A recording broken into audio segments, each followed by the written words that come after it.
So let's do this.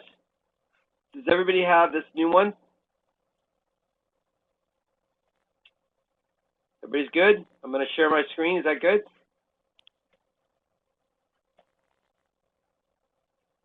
Good, good, good. All right. So let's go through this. Okay. So this is what we'll do. We'll share my screen. Okay, wait, someone else? Someone else? I think we're good. All right. All right. Let's share my screen. Share. Share. Make that nice and big. Oops.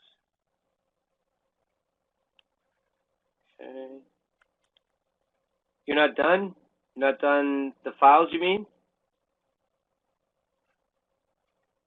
Okay, no worries. Here, let me fix that for you. Hold on. Okay, well, we're going to hide that. Then we're going to do this. And we're going to, these are the files. Just make those go over there. There you go.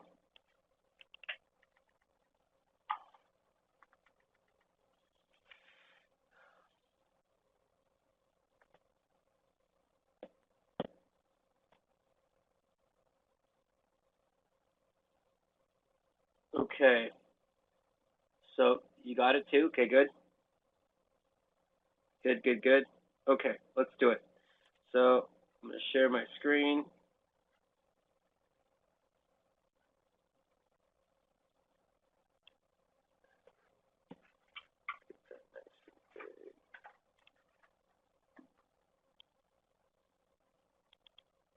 Okay. We're going to share my monitor too. Share. There we go. Everybody can see that, yes?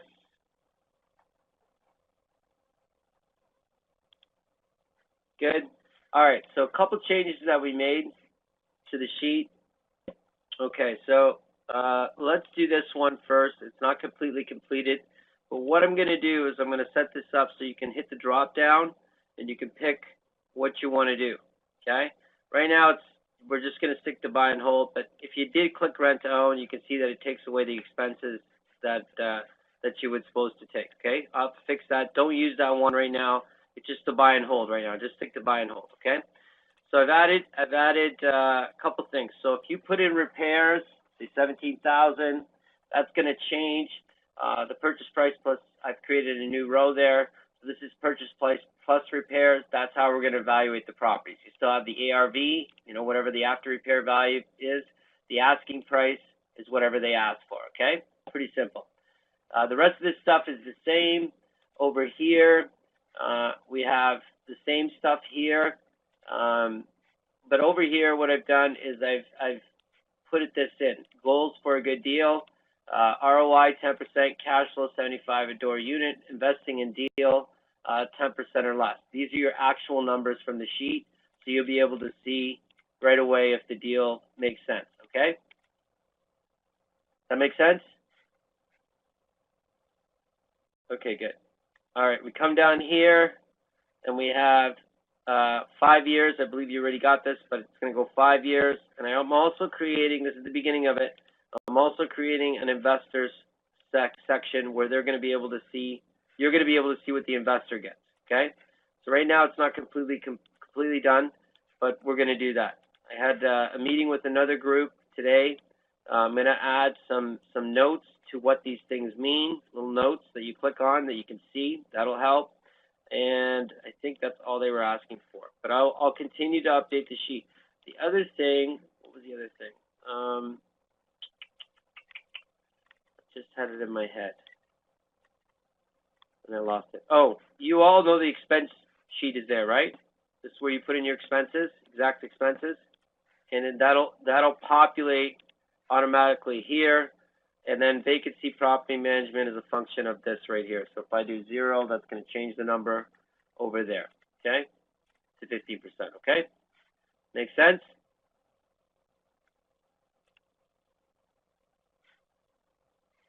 Okay, so let me do that back to 5, 5, 10. Okay, and we back to 20. Okay, good. Not a year. Let me ask you. D13 populates expense a month. D13 does a year. I fixed that. That was a problem. That's a yearly. So if you go over to expenses, it's $1,000 a year, 88 a month. So it's populating per year. Yeah, I know that wasn't. See, sometimes when you make these updates, sometimes I don't catch these until you actually use them, right? When you're using them. So I've been doing a few of them. So any questions about the updates? Good? Okay. So eventually, sooner than later, I'll have this, so this will do this for us too. We can select, and it'll make the changes to the sheet, and it'll tell us, you know, if I did this as a rent to buy and hold, if I did a rent to own, what would it do? If I did a fix and flip, what would it do? Okay? So it'll do that for us. We'll pick the property, okay? That's not completed yet. I'm going to add wholesale to it, but that'll help us work from one sheet, you know, and get all the information we need, okay? Alrighty then. Okay, so let's do this. Let's somebody wanted to evaluate a property, yes? I think you sent it to me. Hold on one sec.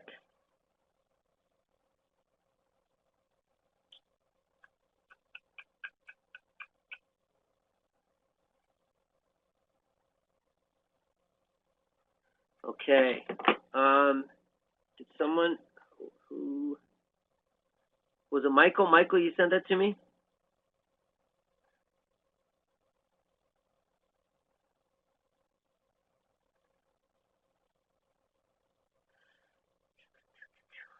We sent it last week in the three properties. Okay.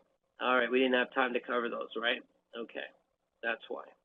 Okay. So let's look at that. I think you sent that to me and I forwarded it. Hold on one sec. Let me check something.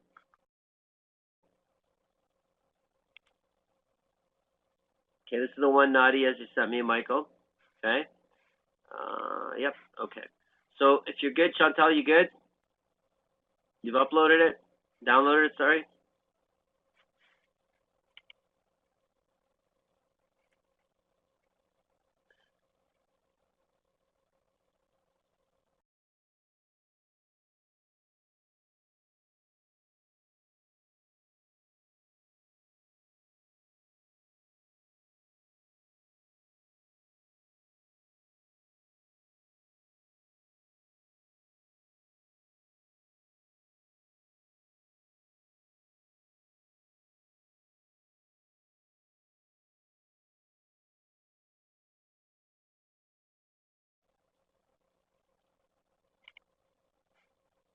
You got it already?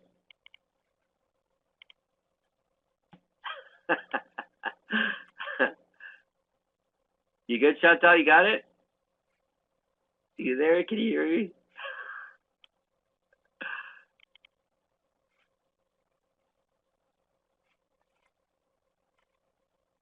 Oh, I think she fell off. There you go. You're back. Okay.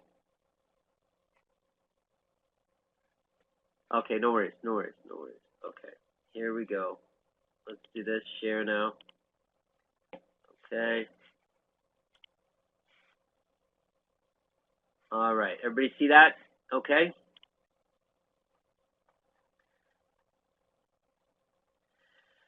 Everybody can see okay? Good. All right. So let's look at this property. Okay. Continue. Make it a little bit bigger. Okay. Here we go. So we have property asking price is $280, purchase price $276, $2,100, 2 units, $150. Gross revenue is $25,000. When we put the expenses in, it's $13,512. Cap gross rent multiplier is at 10.95, and cap rates at 4.9. Okay. So the GRM is a little bit high and the cap rate's a little bit low. Okay. If we paid cash for the property, it'd be $156 Sorry, $563 per month, which is good. This is 2 units, right, Nadia? Michael?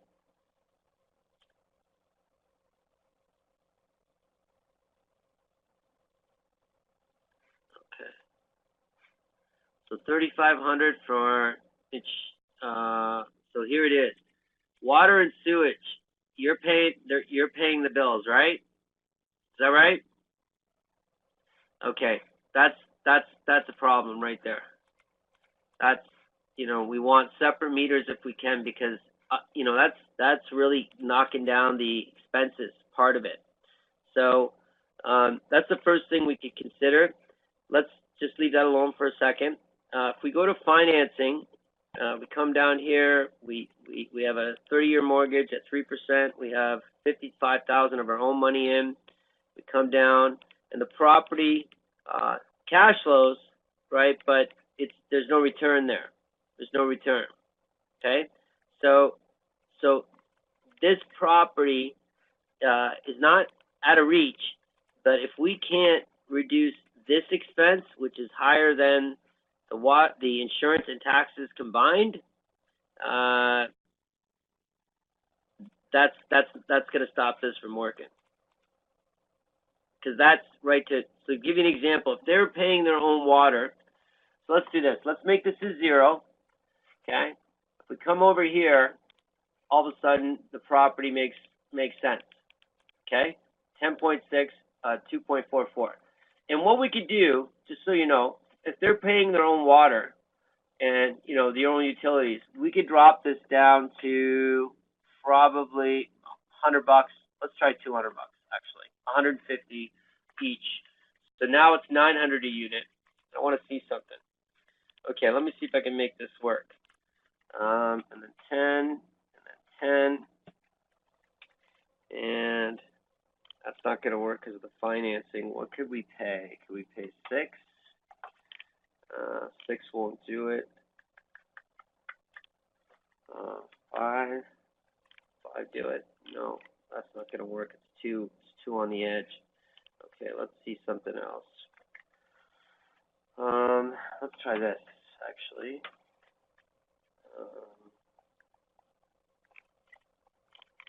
That won't work because of the financing again.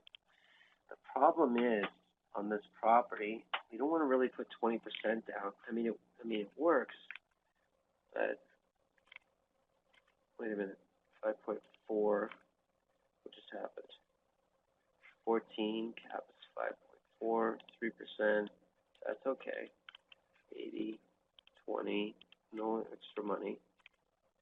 No, it's still, well, it's 5.4. I can't bring that cash flow down to increase that unless I extend the mortgage. If we could get 35 years, that'd get us close, but it wouldn't get us there either. But what if we did, we can try to give, you could, let me try something else here. Let's try 15 and 5. Okay. Still low on cash flow. We'd have to go like 4%. Yeah. What, what I suggest?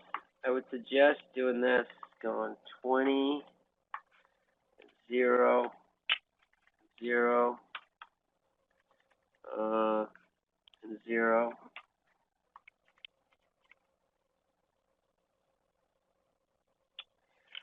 This is the idea, is bringing in a partner in the deal. They put up the capital. Right? If they put up the capital, the 20%, then this works for you. And you'd split the cash flow. Now, it's not $75 a door, but you got no money in the property, basically. So this is one way it'd work. If we could get if we drop the rents, originally it was how much? $20.50? How much was it? $20.50? Is that right? Is that what the rent was? $20.50 per door. $10.50 per door. Okay, so that was $2,100, right?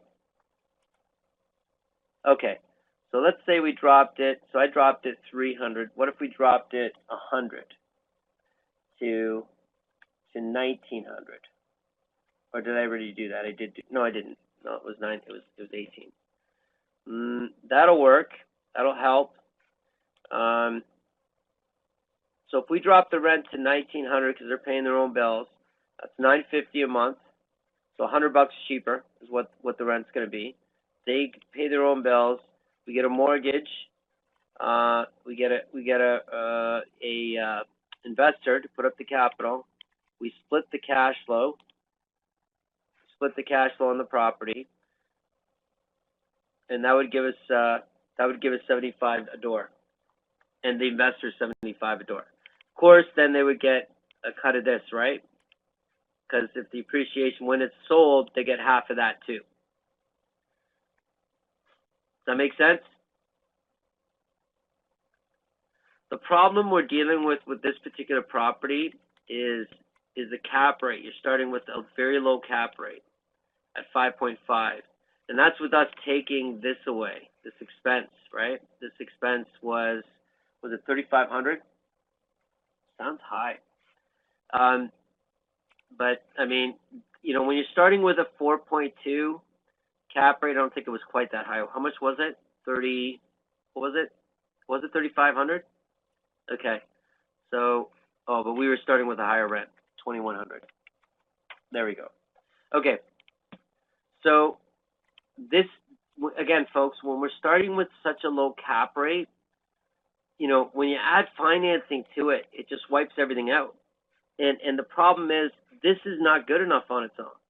If we pay cash for the property, yeah, we get $563 per month, but the return on our money is 4.9%. That's not worth investing in my view. If it doesn't have double digits, I'm not interested. So it'll take you 100, you know, not 100 years, but it'll take you a lot of years, you know, just to give you an idea of how many years it'll take. We take 72 divided by this.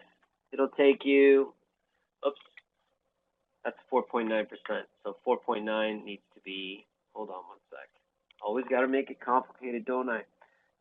Times 100. Does that work? No, that doesn't work either. That sucks. Anyways, I don't have time to work out the formula. It's 4.9 equals this, equals 72, which is 72, the rule of 72, divided by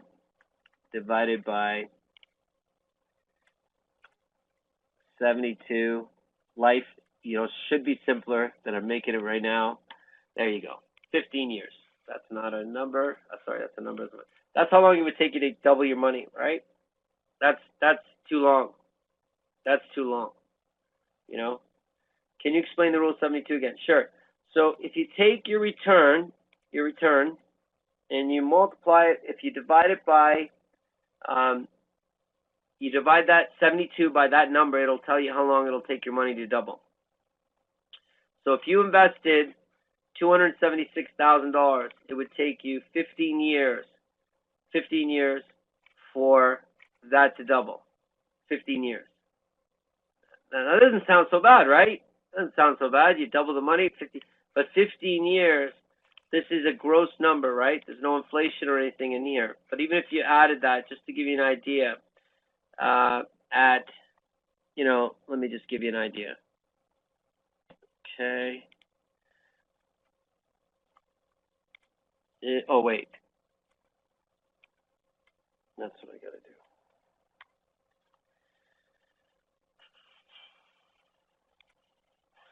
Let's try that again.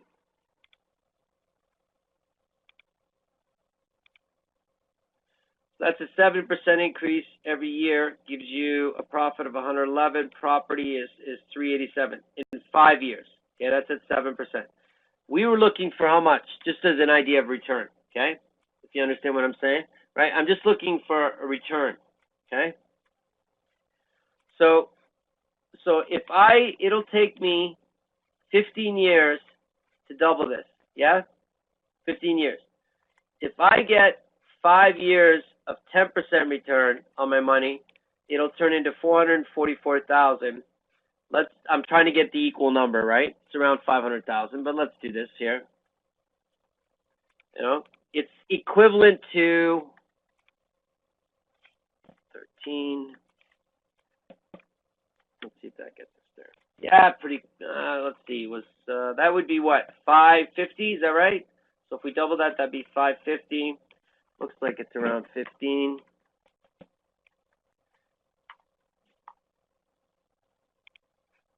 There it is. So you could wait 15 years at this rate, 4.9, or 5 years if we could get 15% return, you'd double it. So you would triple the time, divide the time, sorry, 1/3 of the time you could get it. So what I want us to recognize is that the only way we're going to really make an improvement in our lives is not the properties, folks. It's not this.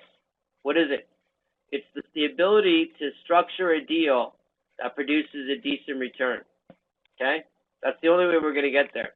So when you're dealing with assets that start with a very small return, if you paid cash, when you add financing, it exhausts it. It can't produce anything. Does that make sense? There's just not enough room in here for this. Now, obviously, there's a couple of things we can do, folks, to improve that number. One, we already did. We reduced the expenses. If we took that off, we made that a 0. Obviously, it's going to increase our cap rate. So cap rate goes to 6. All of a sudden, things can work out where we're only putting 10% in, okay? So I go 10 and 10 now. Now this is realistic. I can do this. I got to pay my investor, say 30 years. Say I would like to pay my investor 10, right? And there you go.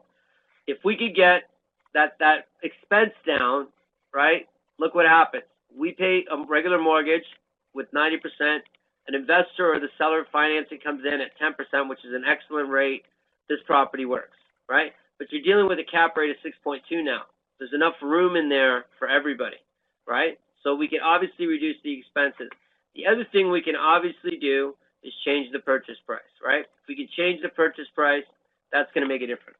So if we went $240,000, right, what's going to happen? Cap rate goes up to 7.1. Again, we see a major improvement, okay? But there's a point where this is very, very difficult, right? Now, that's not a massive discount, but that's still, $40,000, I would rather focus on trying to make the deal work here than the deal working here. But if the property is too far away, and by the way, what you did, the 4% cap rate, that's normal. That's pretty normal for retail.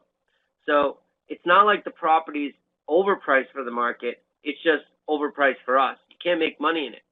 It's a liability, for the owner, and we don't want to take that liability on just for the sake of taking it on. We want to make profit. So we'd have to we can actually pay a little bit more. Let me see what's the max we could pay. So let's go back here, give you an example. So let's put back to $3,500, and I'll tell you what you got to get this property for to make it work. So if we keep that expense, I put $35,000, didn't I? Yes, I did. Let's take the $3,500 and let's pretend we keep it just where it is, okay? So $3,500. That's what I'm going to do, okay? And we come back here, and this is what we're dealing with, okay? So $3,500. We've already reduced the price. When we look over here, though, you're still not making it happen, okay? 55 and 56. So how low would I have to go? Maybe 230. Let's see if 230 gets me there, okay? Not quite. 230 won't get me there. Let's go 220. Another 0. Okay, 220 works. You see that? But look at this. I got to get a $60,000 discount on this property, right? And that's a lot to ask a seller to drop. And this is with us doing creative financing, Now, if the seller said to you, hey, well, I'll tell you what, you could go to the seller and say, look, I need a deep discount or I can't make this work. Or if you do a second mortgage on the property for 5%, now I can pay you more. So right now, look, it's $134.14. We can afford to pay more for this property. So what if I go to 50? Can I afford to do 250? Let's see. Nope, 250 won't do it. Maybe 240. See, what I want you to do, I think that'll get us there. Yeah, that'll get us there. 240. So what you want to do, this is the real art of this, is you want to know what I can do with the seller. What are the limits of it? You know, so going to the seller and saying, look, I can either pay you this with no VTB or this with VTB. With VTB, I can pay you more, obviously. With your investor, you say, hey, if you want to be a partner on this deal, this is what you'll get. If you want to be a lender on this deal, this is what you'll get. You know, this is what you want to do. So what you want to do is you want to create these, at least two options, both work for you. When you're talking to the seller, you want to offer two options that both work for you and let them decide. When you're talking to your investors, you want two options that work both for you, that they decide. What you want to do is you want to have an opportunity that can work and be improved by someone else participating in it. You know. Now, that being said, you don't need anybody to participate in the deal. You could just do this deal yourself. But just to give you an idea of what you'd have to do, we could try this method too, right? We could put 20% down. Right? We put 20% down. What did I do? I could put 20% down, okay, here. And if I put 20% down, 48,000, I don't have to pay this guy. So now this is a zero. Good. Okay. And 248, okay. I come down here and I'm at 8%. I want to get that a little bit higher, okay? So what can I do? Well, a couple things. If I'm just keeping the property for myself, right? I can continue to ask this guy for a discount. So I go, say it's 230 now. Will probably be the price I got to get it for. Let's see. Yeah, 230 almost gets me there, pretty close, right? 225 would get me there. Or, you know, I have to do the other thing, which is this. So go back to 280,000. And the only thing that's going to fix this property for you, I went 2 million. The only thing that's going to fix this property for you without changing the expenses or without changing, bringing in other people or stuff like that, this is the only thing that's going to fix this property for you. Ready? Is the amortization. I'd have to go to like a 45-year. Would that work? Not even a 45-year would work. I would need a 50-year mortgage. Okay? Even that's not going to work. Even that's not going to work. Maybe a 60-year. Maybe that'll get me. So a 60-year mortgage. All we're doing is reducing the monthly cost. That's what we're doing. Okay? That's what we're doing. Now, I want to show you. I did this with the group that I just had a meeting with to explain how about 100%. That'd be interest only, right? Basically, interest only. That's the best. Look at that. Boom. Big numbers. Everyone's happy. The lender's happy. They're making money. You're making money. Everyone's happy. Let me show you something that I explained to the other group, okay, that I think was very enlightening about the markets and how the markets work. This property right now, if a person went to get this property, they would put, just to give you an example, they go 95 and 5, right? You go to the bank, 95 and 5, and you do the conventional 25-year mortgage, and let's say the interest rate is 3%, okay? So what this says, and this is retail, okay? So what this, forget about all this other stuff, cap rate, we don't care about that. This is somebody buying the property to own it, okay? So they get this property, list price is $280,000. Forget about the rent, they're not renting it. We're talking about financing. I just want you to focus on finance. Now look at that, $1,259. So let's pretend this guy gets qualified, right? They look at him and they say, we've done a qualification, you can afford, because this is what it really comes down to. You can afford $1,250 maximum for the mortgage.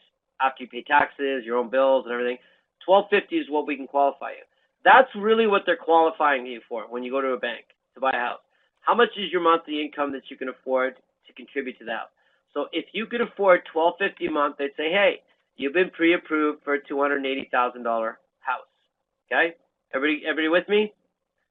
So they're looking at your income. They see your income is this. They say, oh, everything's good. Now, when the government of Canada changed the mortgage rules, this is what happened.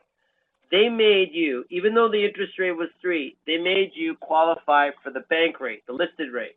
Now look what happens. You'd have to qualify for $1,500. So you can't do that. So what happens to this house? Anybody want to guess? What happens to properties at this price? If the people that could last year could buy it, but now they can't, what happens to the price of this house? What's going to happen? It drops, exactly. So how far would it have to drop? Let's see. It was 280 originally. Let's see if 240 gets you there. Nope, 240 doesn't quite get you there. This property has to come down even further. 220. Let's try 220. 220. Does it get us there? Yep, 220. So maybe it goes to 225. Let's try 225. So that same house now, yep, right there. That same house now is selling for 225. It's the same house. It's the same exact house, right? So why would the Canadian banks, the Bank of Canada, really the government of Canada, want to do this? Because they did this on purpose. They did this on purpose. Why would they want to do this? Anybody want to guess? Why would the government of Canada say, look, we're going to make you test at this rate? What was their concern? Why did they do that? Yeah, they actually felt like the prices were too high, and they were trying to slow down the market. This is the problem. When they did that, they actually slowed the market so much that the Canadian market's down over 5% year over year. So what's likely to happen that the government's going to do? Well, they could change this rule back. They could. Or what's more likely to happen, or one of the options that they could do, is they're going to change the amortization levels that can be insured. So right now at the bank, if you go to the bank, 25 years is the rate they like to use because they can't get CMHC to insure it if it's longer. And they need insurance on those loans, especially when you're putting down 5%. Okay? So if they said to the bank, well, we're going to change the rules, we're going to make 30-year mortgages. Watch what happens. Boom. This guy now qualifies for what? Remember what it was? It was 25. He can only afford. That's the max he can afford is this price, 225. But if they change the market to 30, what happens? This guy can afford more house. So the same house, nothing's changed in this house. The same house now is going to sell for what? It's going to sell for 245. Let's see if you can afford 245. There it is. Now the property went up in value. $25,000. Why? Because the bank allowed the mortgages to be at 30%. Now they're more likely to stretch the amortization than change this rule because the government typically doesn't like to change the rules that they make, right? Only when forced. So what's likely to happen or possibly could happen in the near future is the amortization rules are going to change and we're going to see longer amortizations accepted. That's one way that they can remedy the situation. Why would the government do that? Because the market has pulled back, or could be pulling back too quickly. If they allowed us to go to 35, what happens? Boom. Again, this guy can afford more house. Now he can afford a what? 265. 265,000. Same house, same guy. That's just over. So he can afford probably $260,000 house is what he'd be pre-qualified for. Does everybody see that? Everybody understand where I'm coming from? It's not the market. Do you guys remember what we said? The market. Why does the market go up and down? Do you remember we talked about this? Why does the market go up and down? Do you remember? We talked about this. So there's real two motivators here, okay? So let's look at the market, okay? So this is the graph. Do you remember the graph? Okay? That's money. That's time. Okay? And the average appreciation rate is 6. We already know why. Okay? 6%. And then we have, what does the market really do, though? What do we know? It goes like this, yes? But the government's concerned. The government's concerned about this. Why? Because the market's doing this. It's in a cycle where it went like this. What are they afraid of? What are they afraid of? Well, they're afraid the market's going to go woof, right? They're afraid it's going to collapse. So when the market was up like that, what they decided to do was change the rules So they were hoping the market would start to flatten out. But what happened? The market started coming down. So it actually went like this. It's below this line now, actually, because year over year it's over 5% down, which is about the average, right? It's really coming close to that line. So what they want to do is they want to avoid that, what's happening, and they like to see this line kind of go like this and meet here at this spot. That's what they'd like to happen. Remember, the market goes up, so the market goes up and down. So this is down, this is the market going down. What causes the market going down? Less money in the system, okay? What makes the market go up? Go up, more money in the system. How do we do that? Well, you can drop interest rates and create more loans. That's going to increase your money supply, right? But if you want to reduce the money supply, which is what they did by increasing, the rules, making it harder to get the mortgage, that's going to create money supply to go down. Jobs, new jobs, can create an increase in money supply, but only for a short period because the new job's only for 1 year. How long can a new job be new? And then the other one is foreign investing. But you can't rely on foreign investing for your market because it starts to create two problems. One, it's fragile because eventually the investors will go away. And two, you want the people that actually live there to be able to afford the houses they live in, that they're from that community.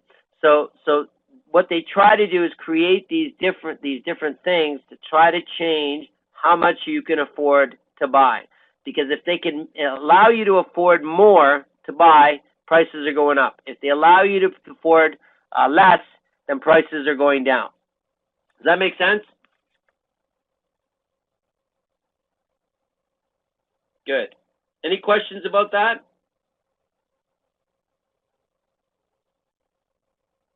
Any questions about the property we just talked about? No? We're good? Okay. This is what we're going to do. Okay, here's your, thanks. Thank you, pretty clear. Good, awesome. This is what I want you to do. I want you to work on 3 properties this week. Just 3, okay? It doesn't have to be a ton, but 3 properties. Evaluate them. Use the new sheet and see what you can come up with, okay? And then next Tuesday, send me what you want me to review. Obviously, oh, my apologies, I almost forgot. This week's March break here in Ontario. Is it March break where you guys are? No, when do you guys get March break?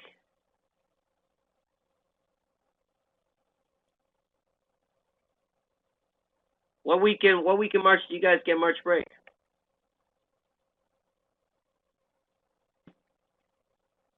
Next week. Yeah, next week. That's right. Last week of March. Oh, okay. The week after you meant. Okay. So next week is March break for my family, for Ontario. So I take the week off in March break from doing these calls. That being said, so we're not going to have any calls next week. That being said, we're going to pick up the week after on Tuesday again, 8:30 Eastern. Remember, 8:30 Eastern. You have the link. Okay. If you don't get it, don't worry about it. The videos will be up shortly after the call, and you can review them. So what I want you to know is, even though we don't have meetings next week, I still want you to do 2 things. I still want you to do your three properties, evaluate 3 properties. And the second thing is I want you to know that if you need anything, and I mean this, if you need anything, any help, any challenges come up while you're doing this, I want you to reach out to me, okay? It doesn't mean I'm off completely. I'm spending time with my family. I like hearing from you folks to know that everything's working out and things are going your way. If you run into problems, I don't want you to be alone or do it alone. We can't afford to make mistakes. So I want you to know that, the support will continue, okay? Please don't feel like you're on your own this week if you're doing something. If something comes up, let me know. I'll be more than happy to help you, okay? Does that make sense?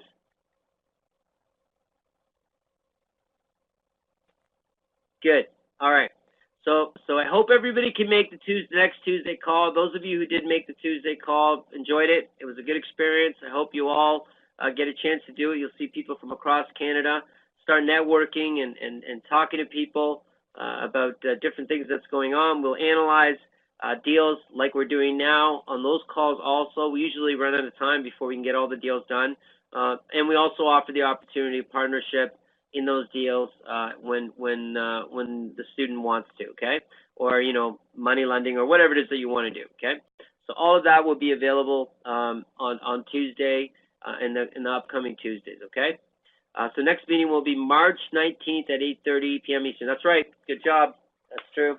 That's a true story. Excellent. Okay. Excellent. Anybody have any questions? Any questions at all? Anything? Nope, you're good? All right. My pleasure. Okay, folks, I'm going to wrap up the meeting tonight, and I'm going to thank everybody for coming. I hope I all see you on Tuesday. And, of course, if you need anything in between, remember, next week we're off. Please reach out. I'm more than happy to help you. I like hearing from you and knowing that you guys are doing well. And the commitment you make this week is 3 properties, okay, folks? 3 properties. Run the numbers.